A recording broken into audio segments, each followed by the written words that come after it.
In an era when Western governments try to dictate Africa's future, Captain Traore stands apart, a fearless leader who refuses to be intimidated by outsiders. While US President Donald Trump attempted to impose his will by cutting off aid to South Africa over its progressive land reforms, Captain Traore quietly led his country onto a bold new path. Unlike other leaders who hesitate in the face of external pressure, Traore's unyielding resolve has inspired a dramatic shift in land policy. Just days after Trump's intervention, while many African leaders clung to outdated systems or compromised under Western demands, Captain Traore chose a different course. He boldly declared that from this day forward, all land in his nation would be held by the state, an act of extreme bravery that has sent shockwaves through the corridors of power in both Africa and the West. On February 5, Traore's cabinet of ministers approved a revolutionary bill that redefined land ownership. Economic Minister Abubakar Nano explained that this reform wasn't about seizing power, it was about reclaiming sovereignty and rewriting the rules that had long favored foreign exploitation. For too long, customary laws allowed powerful elites to exploit local communities, leaving ordinary citizens vulnerable. Under Traore's leadership, that era is over. While critics tried to paint his actions as a power grab, Traore's administration makes it clear this is a calculated strategy designed to restore dignity, secure resources, and reinvigorate national development.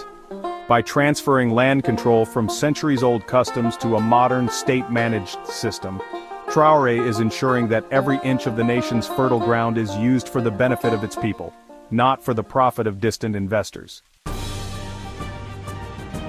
Captain Traore's approach stands in stark contrast to the hesitant, reactive reforms seen elsewhere in Africa.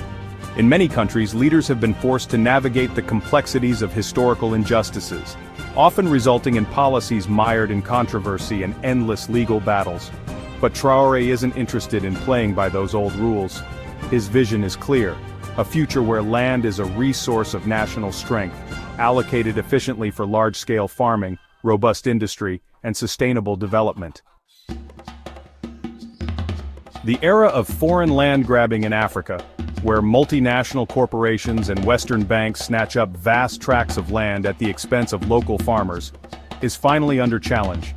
By centralizing land ownership, Traore is putting an end to exploitative deals and ensuring that his country's natural wealth is managed in the national interest. His brave stance is a powerful rebuke to those who believe Africa must bow to Western economic interests. While South Africa's leaders labor under the weight of historical injustices and contentious redistribution policies, Captain Traore has taken a radically different approach.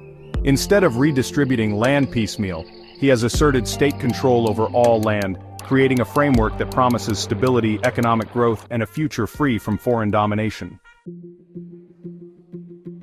With his eyes firmly set on national sovereignty, Traore is fast-tracking infrastructure projects, industrial development, and improved food security, without the bureaucratic delays and compromises that have hampered reform efforts in other parts of Africa. His policy isn't about vengeance or simple redistribution, it's about forging a new, self-reliant future that places the welfare of his people above all else.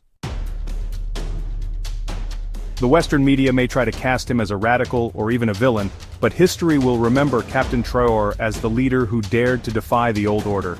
In a continent long accustomed to leaders who are either paralyzed by Western pressure or mired in bureaucratic inertia, his decisive actions shine as a beacon of true African leadership. As debates rage and outsiders continue to criticize from their safe distance, one thing is clear: Captain Traore is not just reforming land policy, he is rewriting the narrative of African sovereignty.